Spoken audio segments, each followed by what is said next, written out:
So justice, we'll be looking at, that's from Micah, of course.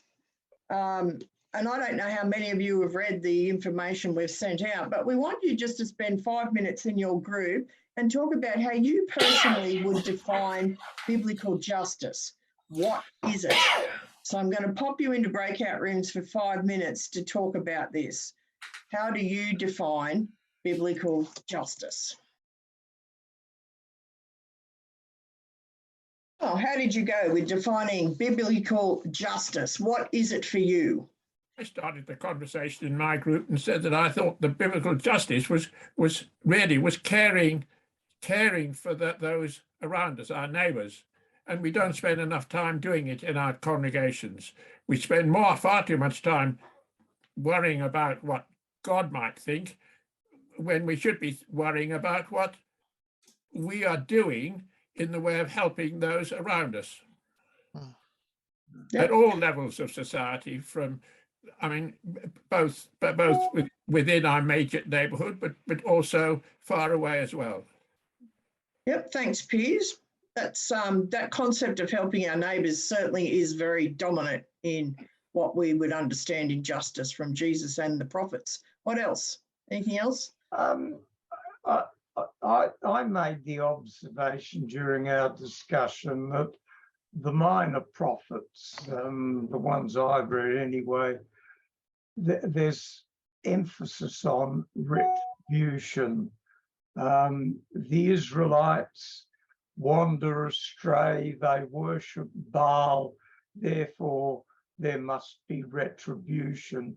So built into the Old Testament notion of justice as retribution. Yes. I would also point out it's built into the New Testament sense of justice, Megan. But yeah, that's certainly part of it. God judges. We said a range of things, but that if you look for retributive justice, you can find it. If you look for justice that's about relationship and equality, you can find it. And then if you look at Jesus' teachings, he is suggesting that the relational stuff is the important thing rather than the retributive thing. Unless you're in the Gospel of Matthew. Unless you're in the Gospel of Matthew. Any other observations? Yeah, I think I was thinking in terms of the created order, like I'd say, the intent is for a community of well-being, and that's God's intent for how community should be. And so justice is about the restoration of that community of well-being. Yes. To restore the order that God intended for us to live.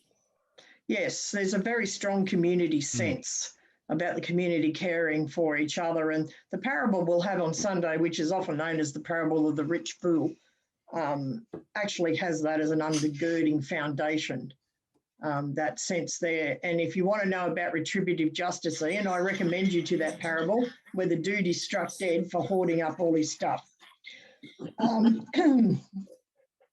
So definition of biblical justice, the word we're looking at here is tzedakah, or tzedek, and its equivalent is dikaiosune in the Greek. It's a word that can be translated as justice or righteousness. Hebrew also has another word, mishpat, which means justice, and we'll look at that next week, and it occurs in the prophets as well. But today we're looking at tzedakah. And it can equally mean righteousness or justice when you're translating it into English. So it's two sides of the same coin. There isn't justice without righteousness, and there's no righteousness without justice. And it is it's hard to get into English, and our translators actually tend to choose one or the other. And it's the more common translation in the New Testament I've observed is righteousness for dikaiosune. The more common translation in the Old Testament, especially if you're reading the prophets, tends to be justice, unless you have tzedakah and mishpat together, in which case you'll get justice and righteousness. And Bill's hit the nail on the head. You're all right, because all of those things are part of justice. but it has to do with the rights of others, hence the sense of righteousness as well. It's to do with conduct in relation to others. How shall you actually behave in relation to the rest of your community? And you can see some quotes up there. Justice, only justice will you pursue. And this is about not influencing judges or witnesses in a court, that quote comes from. And it's about impartiality and fairness. In Exodus, in the next one, you don't follow a crowd into wrongdoing. Even if the majority of the people are doing it, you should not follow them into that. You don't subvert the cause of those who are in the right. So no gaslighting, no white-anting, no telling fibs about people or giving false witness, one of our 10 commandments. So it's about how the community works. And you've got to imagine the culture back when these things were written, and even when these things were taught orally, which would go back further. They might be 2,500, 3,000 years old, some of these things that people learn. And if you imagine how people were living there, if you weren't aware of the needs of all of your community, and if all of your community wasn't cared for, you'd make it terribly vulnerable. You'd be living in a tent, you're probably in a nomadic life. You've got wild animals and bandits and other neighbouring tribes that might want to come and attack you and take what you've got, your flocks, or fight with you over a watercourse. So the only way you can really be safe is when the community operates as a unit and it works together, it's in relationship with each other, and the right things are done. People aren't cheated. People aren't allowed to acquire more than what their due is. Sharing is what you do. Nobody is meant to go hungry. And that's what makes a community safe, when everyone's on a relatively equal footing. You'd probably have a tribal leader and a dominant family like Abraham and Sarah were when we read the stories in Genesis of them. But they would make sure everyone had enough to eat, everyone had shelter, everyone had a fair share of what was going around. So Israel waits upon God's justice. So what does it mean to seek justice? Now, the prophets define this in quite specific ways, as do the Psalms. You can see to rescue the oppressed, defend the orphan and plead for the widow, which picks up what Piers was saying. To decide with equity for the meek of the earth, which is about that communal thing, people sharing equally, and to maintain the rights of the lowly and the destitute, who may not have the same voice into the structures of power that more wealthy people or people of influence would have. So when we look at other things in the major prophets, we have put aside shedding innocent blood and practicing oppression and violence. So if you don't happen to like your slave, you can't just kill them. And do what is just and right in Ezekiel. So this is a theme that runs right through the Old Testament and it runs into the New Testament. Of course, this is where Jesus gets his notions of what is right and what is just, because he talks of similar things. Yes, you do have retributive justice, because if someone does the wrong thing, God punishes them in the Old Testament. But you also have alongside of that the relief of the oppressed and needy. And if you're not relieving the oppressed and needy, you do run the risk of God punishing you. And then we have gracious is the Lord and righteous, that word again, that's tzedakah, our God is merciful. So it's a complex word in the whole Testament, because if God is just, if God is righteous, then God will not let bad people do bad things to good people. There will be some punishment for that, and that is recognised in the Old Testament. When you move to the New Testament, and we're looking at dikaiosune, which is also the same word, God is also just and righteous in the New Testament. And God will punish you in the New Testament. It's just he doesn't punish you in your life. You get to go to hell and burn for all eternity. And as I said, I'll leave you to think about if that is a fairer thing than just smiting you in your lifetime. So I invite you to do a little exercise here. And this is, I know we're in the Old Testament and prophets, but this is looking at how our translators work. And as most of you know, who've done a study with us, I've always got slight quarrels with our translators. Slight quarrels? I've got a lot of quarrels. All right. I want you to get your Bibles or your phones out, whatever you've got, and look up Matthew 25, 31 to 46. It's the parable of the sheep and the goats. That's what it's known as. And I want you to read it through because your translation will say righteous, but substitute just for that word. Read it through with just. So God will speak to the just and say, Jesus will speak to those on his right hand and say, and I want you to think about how does it change the emphasis of the passage? And do you think this has influenced how the church today understands justice? Are we all clear about what we're doing? Mm-hmm. Excellent. All right. Verses were they? What verses? It's Matthew 25, 31 onwards to the end of the chapter. It's the parable of the sheep and the goats. Okay. You should have all been invited into a room.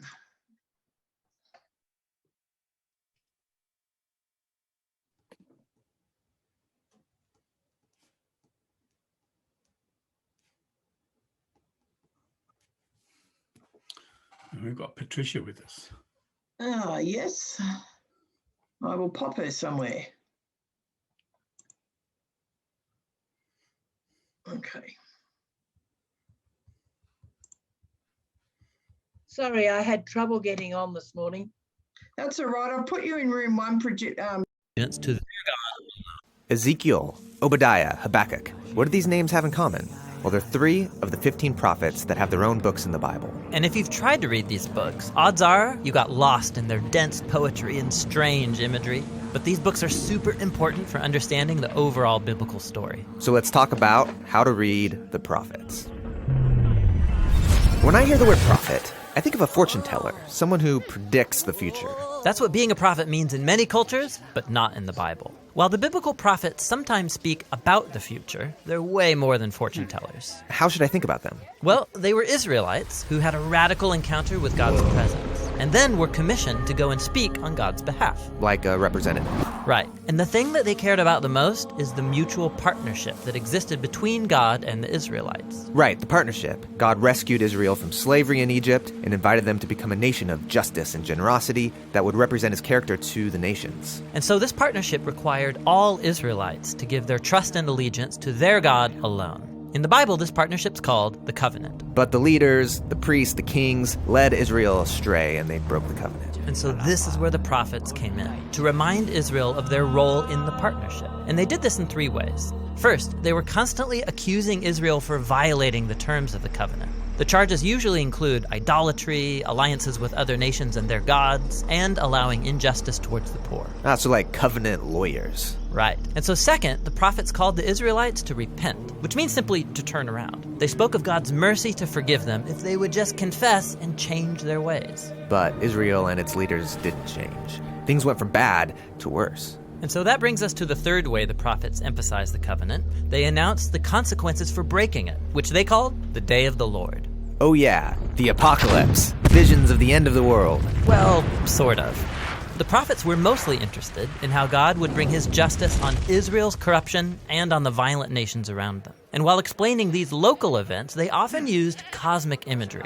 Cosmic imagery? Yeah, like Jeremiah. He described the exile of the Israelites to Babylon as the undoing of creation itself. The land dissolves into chaos and disorder, no light, no animals or people. Or Isaiah described the downfall of Babylon as the disintegration of the cosmos, stars falling from the sky, the sun going dark. For the prophets, when God acts in human history to bring justice, it's a day of the Lord. So the prophets aren't talking about the end of the world. Well, hold on. They're doing many things at once. The cosmic imagery shows how these important events of their day fit into the bigger story of God's mission to bring down every corrupt and violent nation once and for all.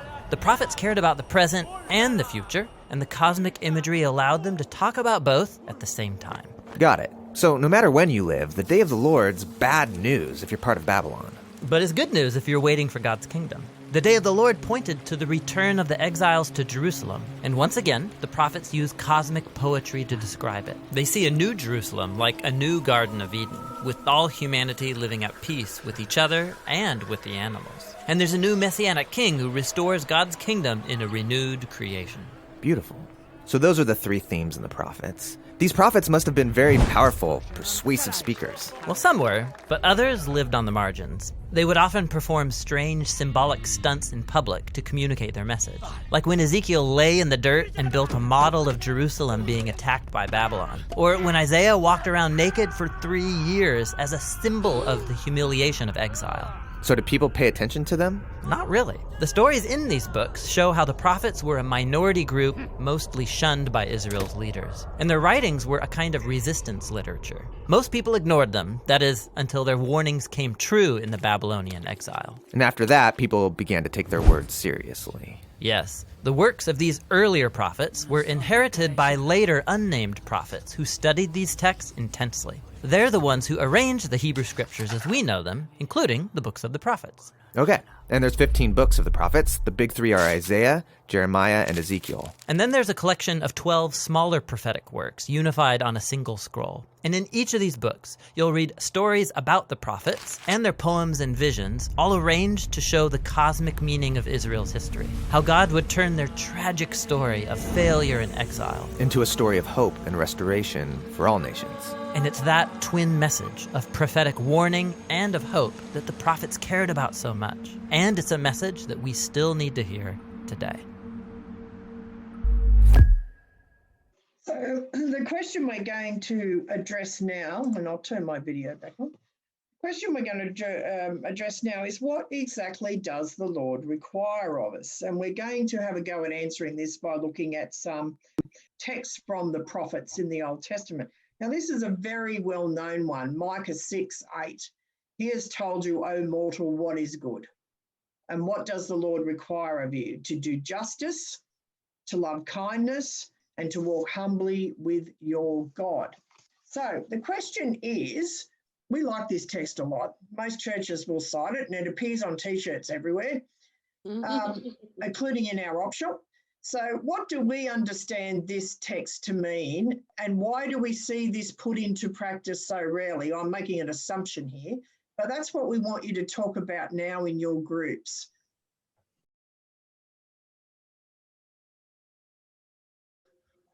How did you go with that question? How do you understand this text? How are we carrying it out? We didn't get on to how are you carrying it out. Oh, you were still understanding it, Judy. What did you come to any kind of conclusions? We had a discussion which involved, you practice these virtues, you do justice, love kindness, and walk humbly. You do it at an individual level, but as a congregation, it should be done at an institutional level.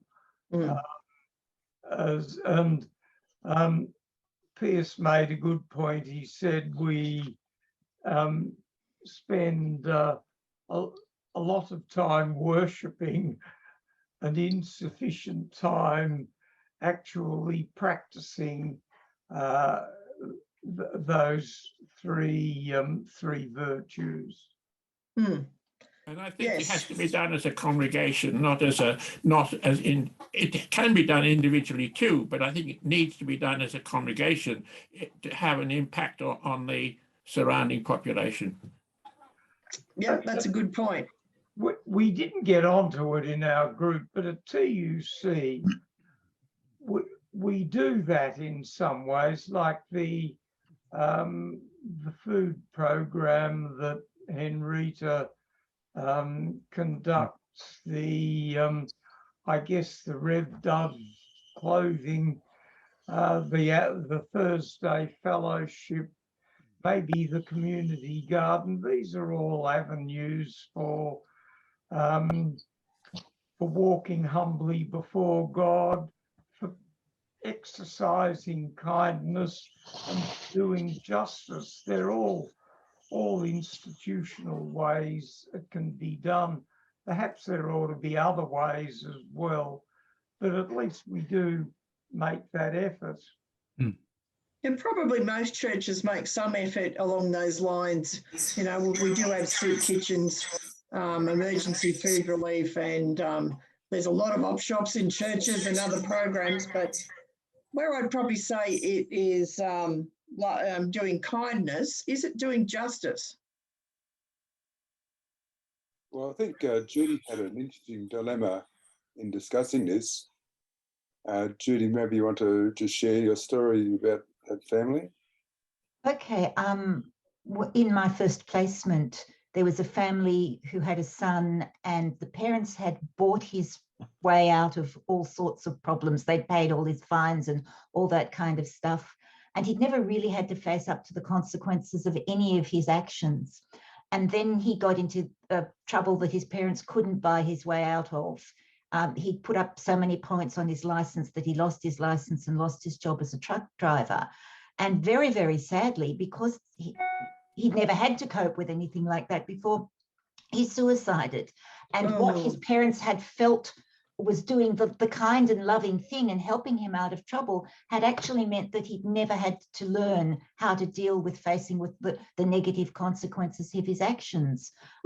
So what they thought of was as loving was actually not the loving thing to do. Yeah. And that's stuck with me for 30-something years. I could repeat similar kinds of stories. You know, because I was at a youth service, and it doesn't do a teenager, for instance, any favours if you buy them out of consequences. Trouble. Yeah, they need to learn to face them. So I think acting justly is much harder than acting kindly. Yes. We all want to be nice. We all want people to think well of us, and we want to give people the benefit of the doubt. We want to be nice. We're not so good at being just. And it's harder. we also talked about the fact that this thing of what does God require is held up against the idea that God requires us to pray a lot and go to church regularly and do all the sort of religious things.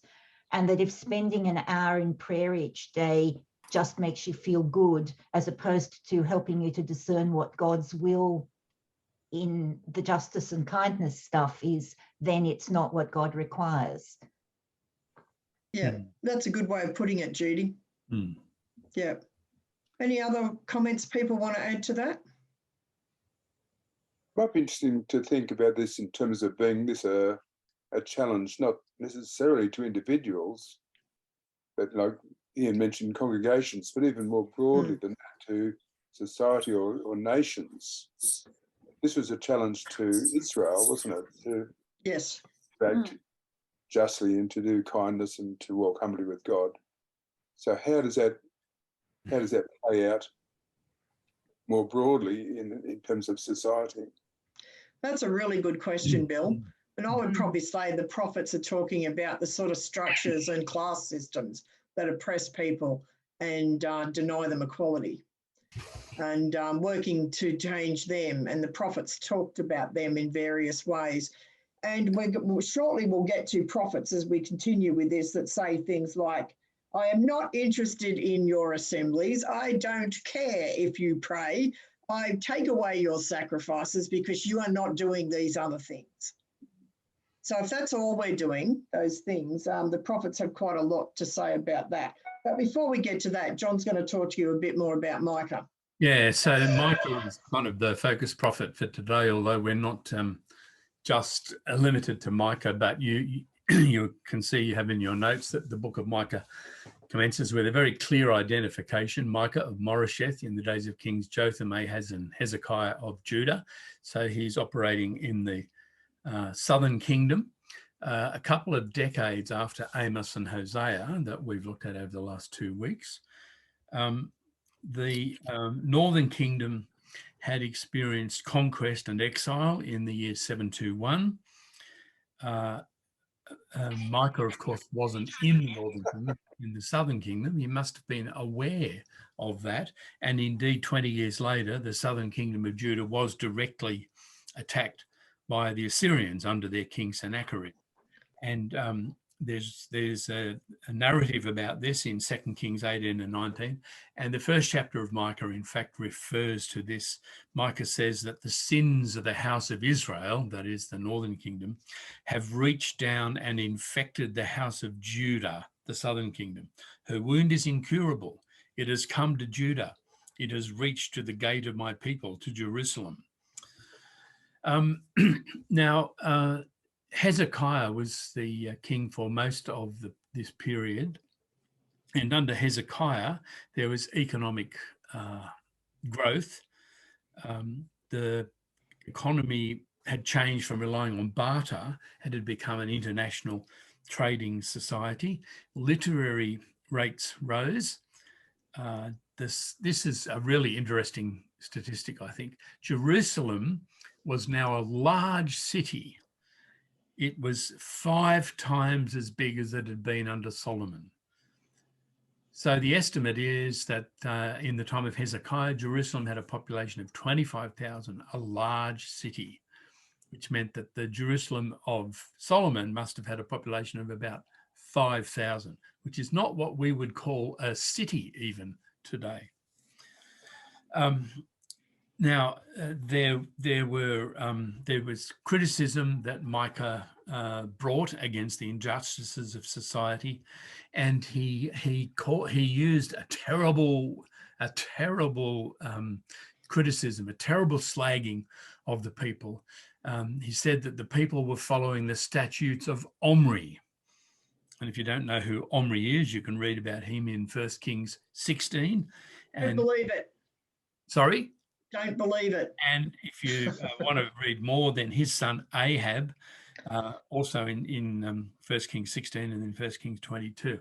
Now, the southern kingdom criticizes Omri and Ahab as being most evil, but there's other evidence about the importance of Omri, especially to the northern kingdom. It's southern kingdom propaganda. Yeah, that's right. So Micah, the book of Micah, the prophet, is known for a number of things. There's the vision of universal peace in chapter 4, which you find also in Isaiah. There's the prophecy of a coming ruler of Judah, which we know as Christians because Matthew picks it up and puts it into chapter 2 of his infancy narrative of Jesus. And so that often gets cited at during Advent leading up to Christmas. And then, of course, there's the third thing about justice, righteous, loving kindness, walking humbly, which is put as a rhetorical question in what's actually a court scene in chapter 6 of Micah. So Micah is a really interesting book for quite a number of reasons, and he gives us that verse, which is the focus. But as Elizabeth said, there are other verses to note alongside of what Micah has to say about justice. We're going to pop into Amos now, and this is very similar to some things Isaiah says. I despise your festivals. I take no delight in your solemn assemblies. Even though you offer me burnt offerings and grain offerings, I will not accept them. I will not look upon the offerings of your fatted animals. Take away from me the noise of your songs. I will not listen to the melody of your harps. But let justice roll down like waters and righteousness like an ever-flowing stream.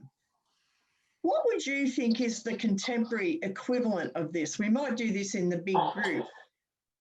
Could I just interpose one observation here? A few days ago, I read in an online newspaper about diamonds from the Argyle diamond mine in Western Australia having been purchased by the Vatican for inclusion in the rings worn by cardinals. Now, I'm just wondering how much delight God took or takes in the diamond rings worn by cardinals. To me, that's not an example of walking humbly before the Lord if you're an ordained member of the Catholic clergy at the cardinal level. So to me, that's an example. Yes, that's a good example, Anne. And I know how much Argyle pink diamonds cost. I'm Yeah. across this because the mine is closed and people invest in them. And I own a pink diamond ring. And when I say that, you can barely see the diamonds, they're pinprick. Because if you buy one that you can actually see with the visible naked eye, it's about $20,000. So I'm with you on that one. Cardinals should not be doing that. That money should be going for another cause. So that's a great example. Anyone else want to make a comment on this? What are the implications of these verses today? What do we think of them? Oh, I think it's very real, Elizabeth, because watching a program last night on the rich in America, the apartment, $64 million for an apartment. Ridiculous. It is ridiculous. It's only a house. You know, The 64 million would solve third world debt. So, exactly. The second one was 40 million. yeah. He bought an engagement, then this other guy bought an engagement ring for $1 million. You just have to scratch your head and think that sort of money is, well, it's not illegal, but it's immoral. It's ludicrous. Yeah, it is. I actually found an interesting, there was something came up on a newsfeed I was reading about a bishop over in America who got robbed during his service. And he was robbed of $500,000 worth of jewelry that he had. And his comment was, and apparently he's a bit of a controversy, but his statement is, you know, it's God's wish that he actually has this wealth. That's an interesting interpretation of how you see things. Yes. Yeah, but That's perhaps, right. perhaps we could look at something also that's a bit more relevant to us, because I don't think any of us has $64 million to spare to buy a house. No. But the fashion industry for women pushes, you need to buy new stuff all the time and wear it for hardly any length, and which pushes the need to have cheaper clothing so you can afford to buy it and wear it 5 times and chuck it out, and giving it to the op shop is really not particularly a good thing. And looking at that kind of level of stuff and how much we are feeding into an inequitable way of using the Earth's resources, I tend to buy my clothes and wear them until they wear out. But I remember when I was a child, you only wore hand knitted jumpers if you were poor. You didn't wear, if you had to wear a hand knitted school jumper, that meant that your parents were too poor to buy you a machine knitted one. And now hand knitted jumpers are much, much more expensive than machine knitted ones, because the machine knitted ones are done in sweatshop labor. Yeah. And yeah.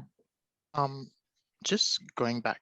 Sorry, Judy, I didn't mean to cut you off. No, nothing. I think Apologies. she's finished, Greg. Okay. You go. I was just looking at some other translation of that text, and it's quite interesting because in some translations it says, "But let judgment roll down as waters," instead of and that takes on a whole different meaning altogether, because you have this idea of judgment and then righteousness. So yeah, I think that's just interesting.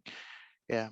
And of course, judgment is related to justice, because there can be no justice without judgment in the Old Testament, because God brings judgment upon those who do not enact justice. Yes. So they are related. So it probably is in some ways a legitimate translation, but it might be a little bit too narrow to actually capture what Amos is trying to say. But that's a good point, Greg. And again, this is how translators see text, and what your theology is and the lens you look at a text through will probably cause you to choose one word over another when you're a translator. And if you read the introduction to your Bibles, most translators will confess to their bias in that introduction. The NIV tells you it's conservative and evangelical, and it will always take the conservative evangelical word to translate a text, but it tells you it's doing that. So, So you know. yeah, this is a verse that's got mishpat and tzedakah, are in it. and that Yeah. first word is mishpat. And I'm just looking up my online concordance here, and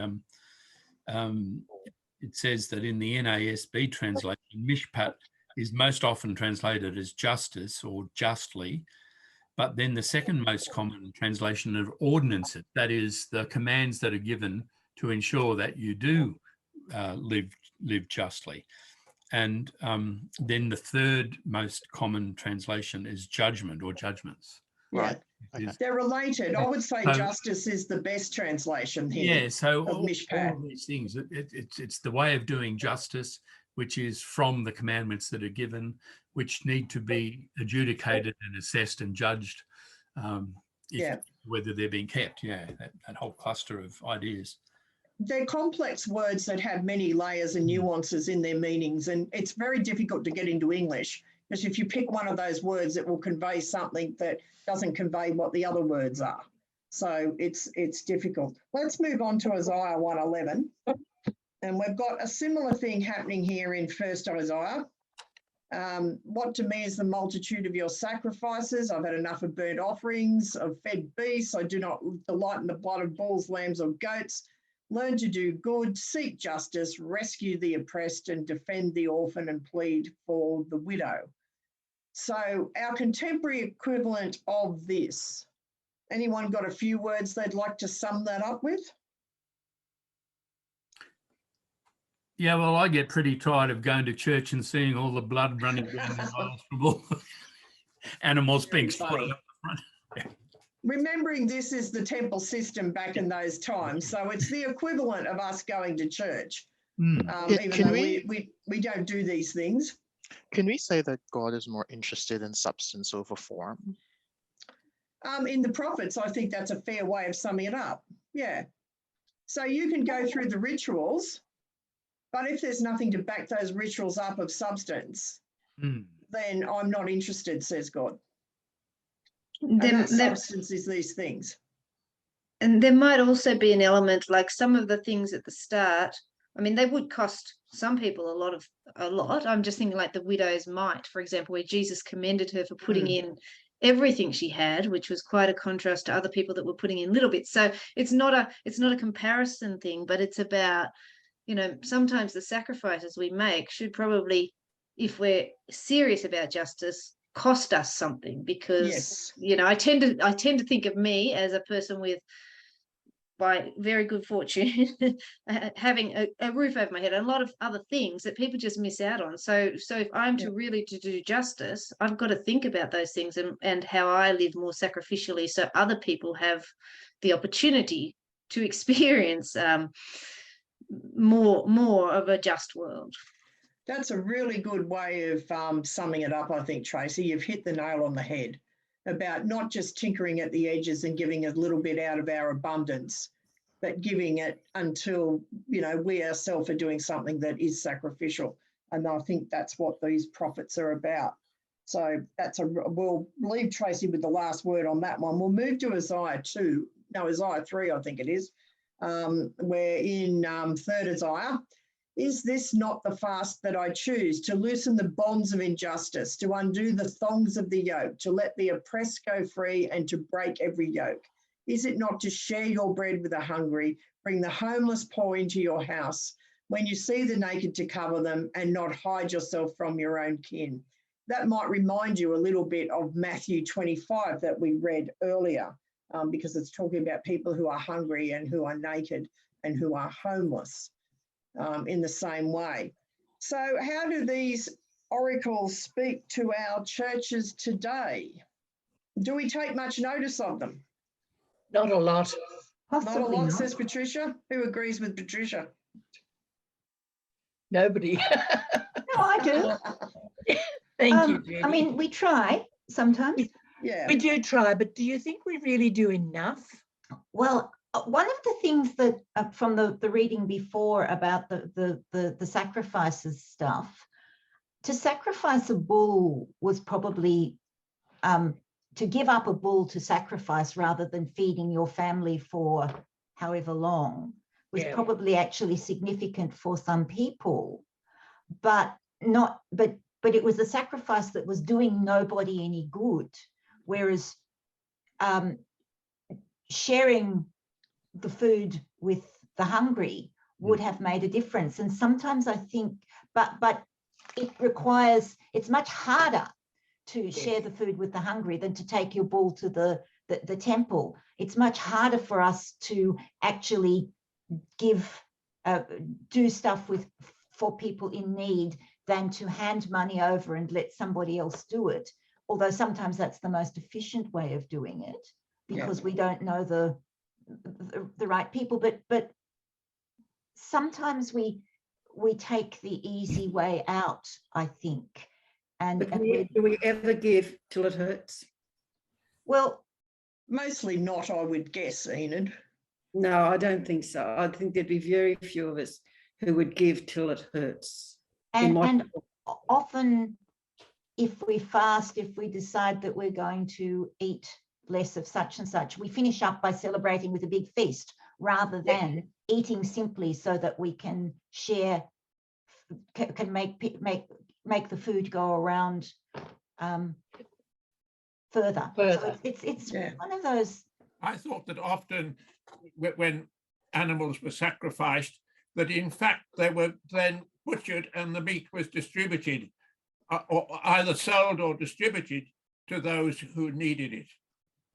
That's not quite right, Pierce. You're on the right track. You're right that unless it was specified it was to be a fully burnt offering, in which case no one got anything.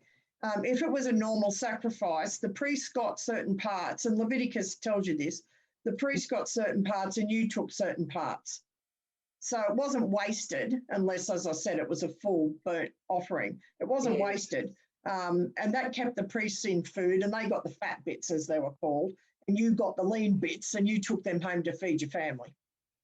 But certainly in the letters of Paul, there's indication of this kind of practice, not from Jews, but from Gentiles. Yes. So that the idols and images, in our terms, that were set up, that people saw as their gods, they would bring food to offer to them, and then that's the way the priests of those gods survived. That they ate what they could, and they sold through the market. So Paul's stuff in Corinthians and a little bit in Romans about eating meat that has been offered to idols reflects that practice amongst the Gentiles, but not so much amongst the Jews. No, the temple did not on-sell meat.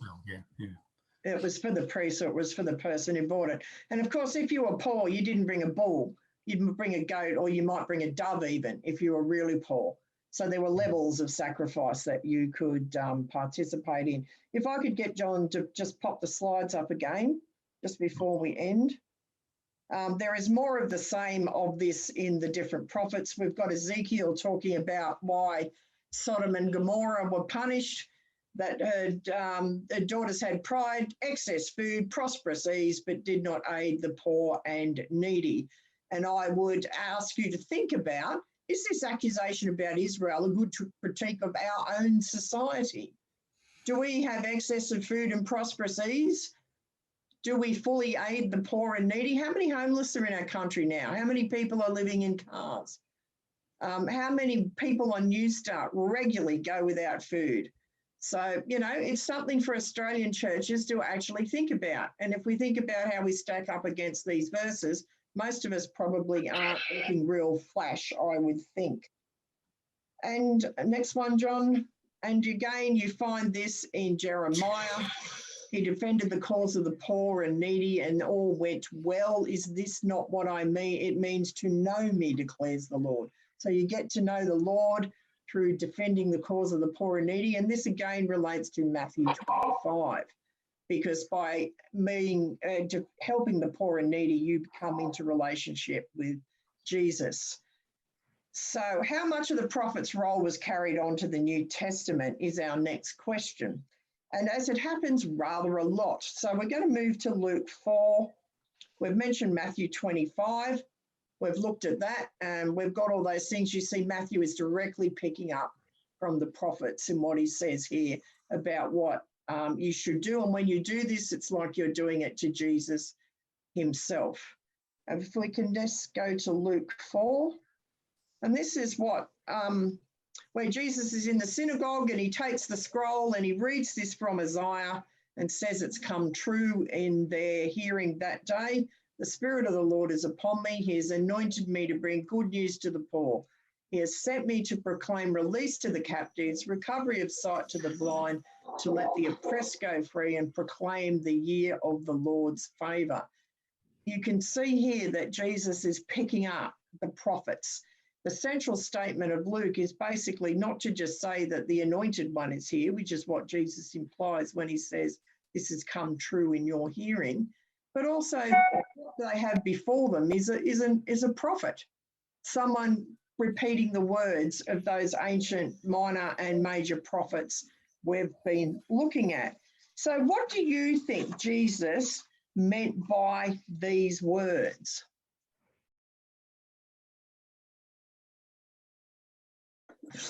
You'll have to repeat it this evening.